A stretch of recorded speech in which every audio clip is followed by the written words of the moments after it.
Hey everybody, Andrew Reynolds with FindYourFuels.com. Thank you so much for submitting your questions. We have one that we're going to answer for you here today. And of course, if you saw the title, that's why you clicked on it. Very may well be that you have the same question, which is, why is a good job so hard to find?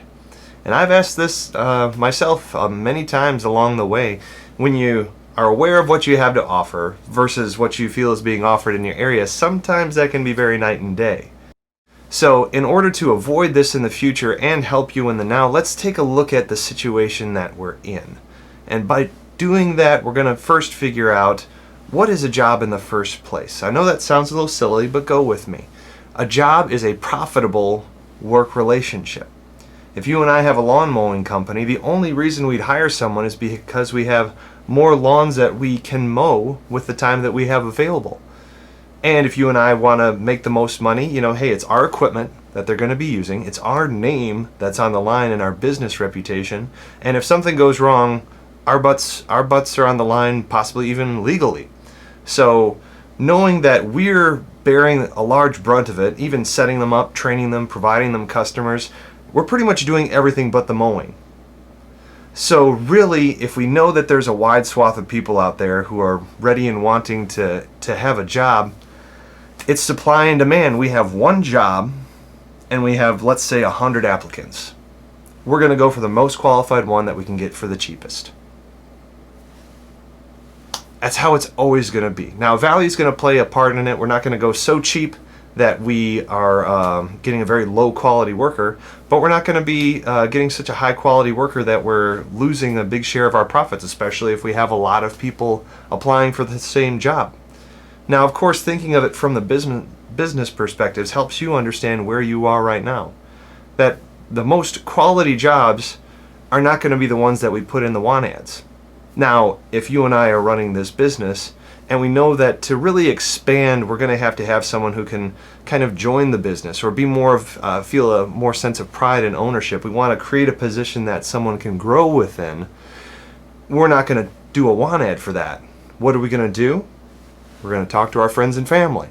We're going to create a solid idea of who we want, and we're going to reach out to our own personal network to make sure that if we hire someone, hopefully it's either someone we know or someone that we know that they know.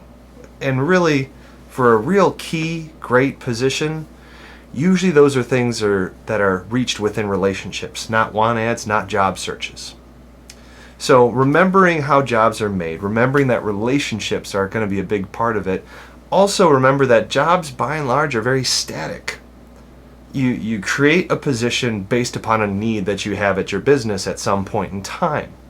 You're not really thinking a job for the next 5, 10, 20 years many times. Many times it's a very felt need that you need right now. You just need someone to flip the stupid burger, answer the darn phone, or just get out there and tell people about us.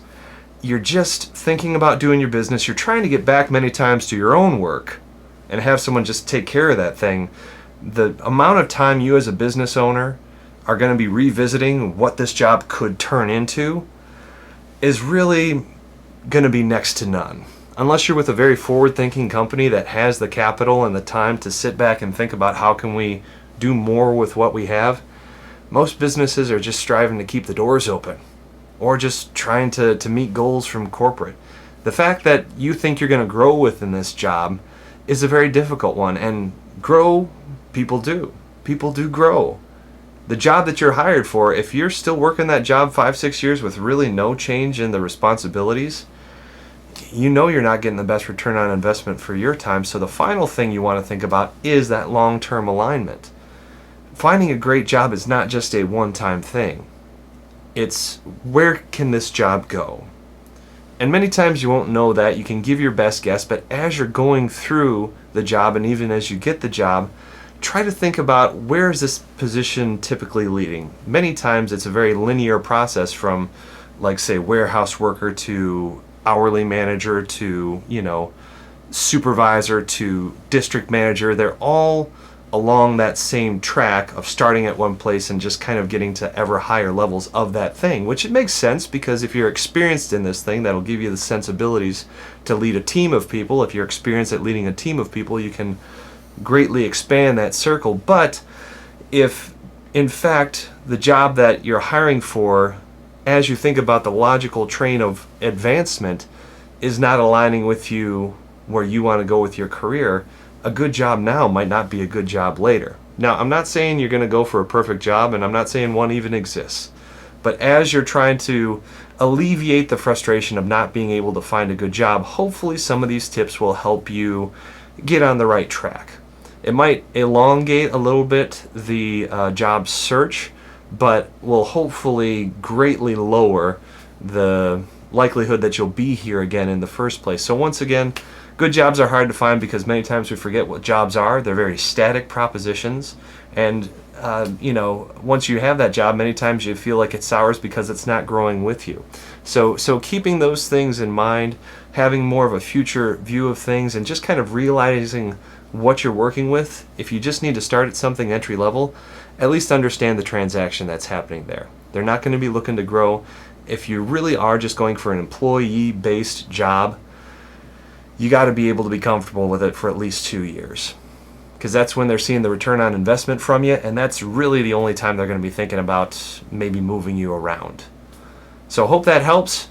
Leave any comments below if we can make this a little bit better, and of course if there's any other questions that you have, feel free to leave those below as well.